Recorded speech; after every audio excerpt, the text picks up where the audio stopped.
So in modal jazz, we have a long time to outline one chord, in this case, a D minor chord and E flat chord, both the Dorian mode, which is minor third, minor seventh, major sixth. So in the key of D minor, basically the notes we're playing are, let's play open notes here. D, E, F, G, A, B natural, C, and D. So basically it's like a C major scale, but starting on the key of D, which is why it's a Dorian, for those of you who are contemplating the modes at home. Again, we are just playing really simple walking bass line. Let me show you the first 4 bars if you were going to play with an open string. And, you know, for upright guys, when you listen to the recording like So What, they are using a lot of open strings. On an electric, as I show you, we go along, I would prefer to sort of use fretted, because again, part of my teaching is teaching these hand positions. But let's go ahead and look at the first 4 bars using open strings. So we're going to do what seems I do in every walking line. First, we're going to play the root and walk up to the third and walk back down. So when we're in D minor, we're starting out with open D, and we're playing D, E, F, E, D. What could be easier than that, right?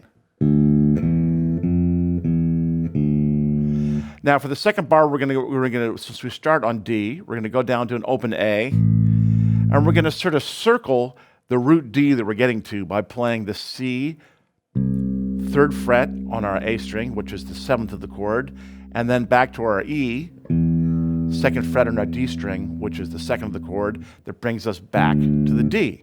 So the first 2 bars would sound like this.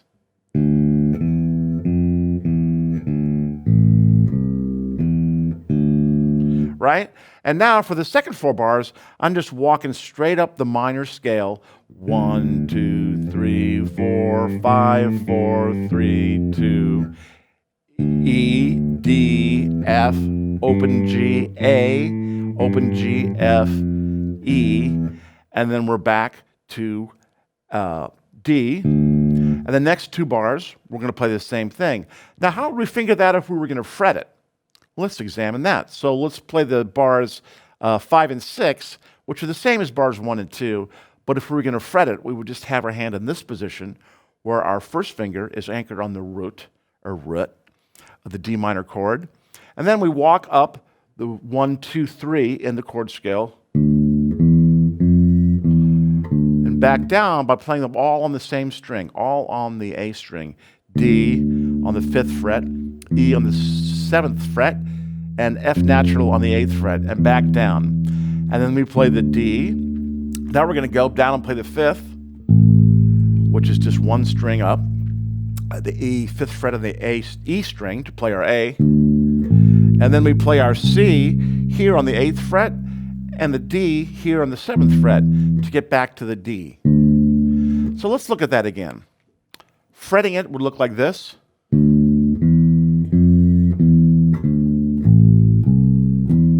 Which is the same thing we played in this position with open strings.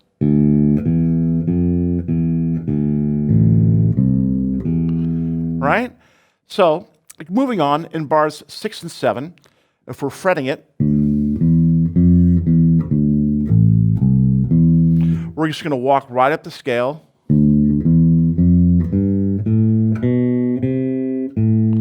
and come down. Now, if we played that with an open strings, we would play it thusly. Open D, and walk right up the scale, F, open G, and then A, B, C, A, right? Now this leads us, if we're playing open notes, a bit of a leap, because we're getting up here to the D on the 7th fret on our G string, which might be a case for fretting it, because then it's not so much of a leap for your left hand. If you're playing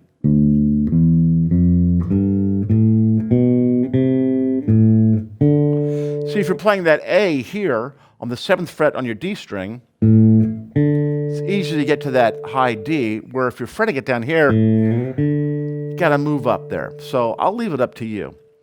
I would suggest the fretting it. Now from there, we're gonna play the same line repeated twice, and we're basically just walking down the scale. We're gonna play that syncopated rhythm on the root and come down.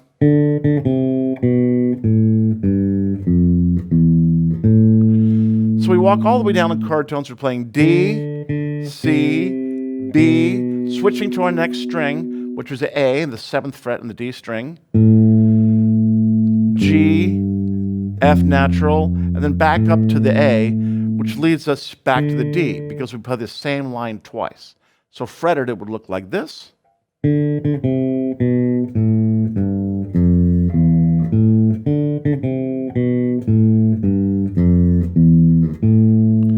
If you wanted to play open notes, you could walk, it requires a shift in your hand. And I just want to mention that that is sort of the main difference between playing upright bass and electric bass.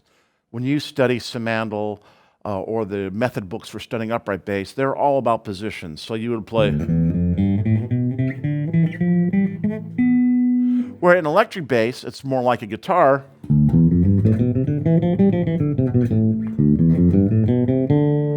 Where you can sort of play across the neck, where on an upright bass, you're playing up and down the neck. Okay, a little off track there, but a little bit of bass history, since the majority of this music was originally recorded on upright bass. So now if you're fingering that, using the open strings or playing an upright bass, it would look like this. Switch. So it's a bit of a leap, but as I said, upright bass players are much more used to going up and down the neck than across the fingerboard.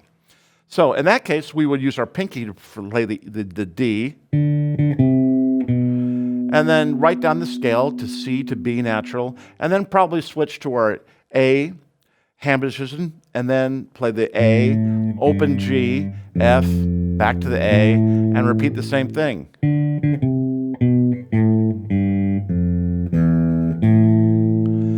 And now we play the same figure 3 times in a row. And then write down the scale.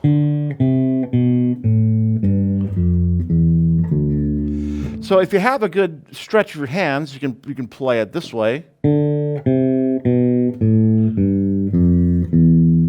When you walk all the way down the scale, using open notes, you would do a switch in this position. D, C, B, A, G, F, E, D, right? And now we go to the key change, where we're basically going to play the same thing, but in E flat minor. So our scale is going to be E flat, F, G, A flat, B flat, C natural, D flat, and E flat. Fretted would be in this position, E flat, F, G flat, A flat, B flat, C, D flat, E flat, right? So we're going to play pretty much the same lines we played the first time, but here we're going to play it in E flat. And in this position, it certainly behooves us to use the fretted position. So in which case, we would play the E flat here on the 6th fret on our A string, and we're doing the same line we started out in D minor, sorry.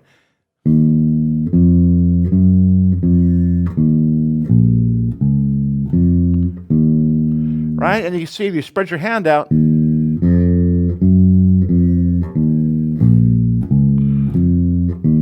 really don't have to move your hand at all.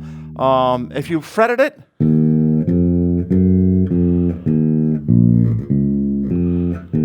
number one, the frets, as you know, are wider down here, so it's going to take a longer stretch of your hand to play it up there, unless you want to move your hands in position like that. So that's up to you. So, since we only have 8 bars here instead of 16 to mess around with the E flat minor as opposed to the D minor, here's the line. We're going to start with the same line we used before. 1, 2, 3, 2, 1, 5, 7, 2. Now we're going to walk right up the scale. E flat, F, G flat, E flat. Now we're going to go A flat, C, D flat, B flat. Right, let's try that again.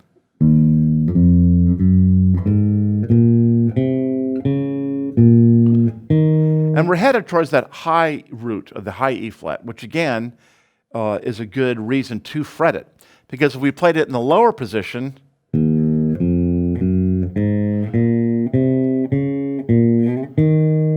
we've got to slide our hand up to the E flat, isn't hard. And again, I'm going to leave that up to you as far as which way you want to finger it.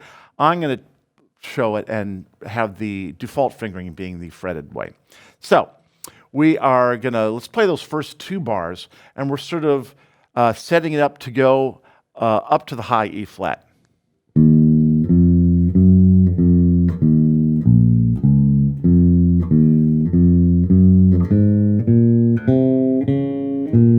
Right, now we're going to go down the scale. We're going to play the same line 3 times. And here you can see I've notated the 8th note rhythms. Feel free to put them in wherever you want. But I've started with the downbeat of 2 of them on the E flat.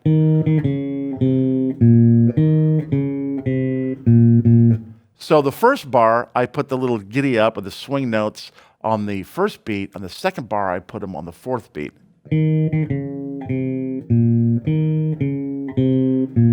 And then we're walking straight down the scale of E flat Dorian.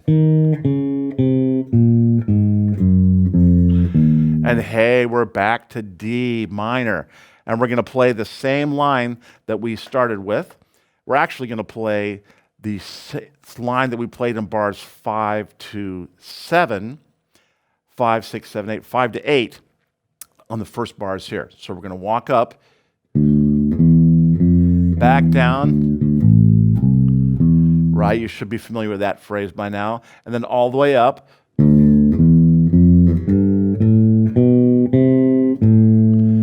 Right, 1, 2, 3, 4, 5, 6, 7. Now we're going to stay down, and we're going to play E, D, F, all the way up to A. And then you could use open notes, or to fret it would be.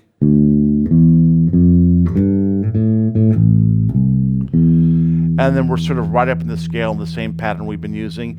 D, E, F, G, B. And that's a little different turnaround because I'm setting it up to come back down to the D.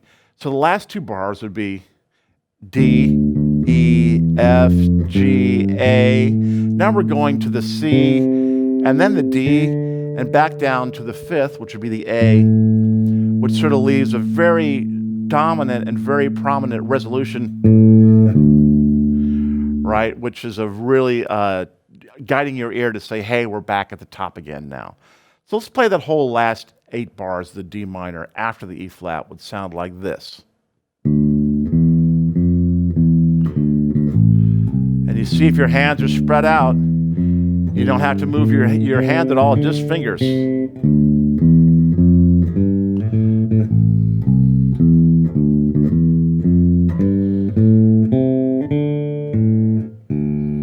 And then we're back to the top of modal jazz.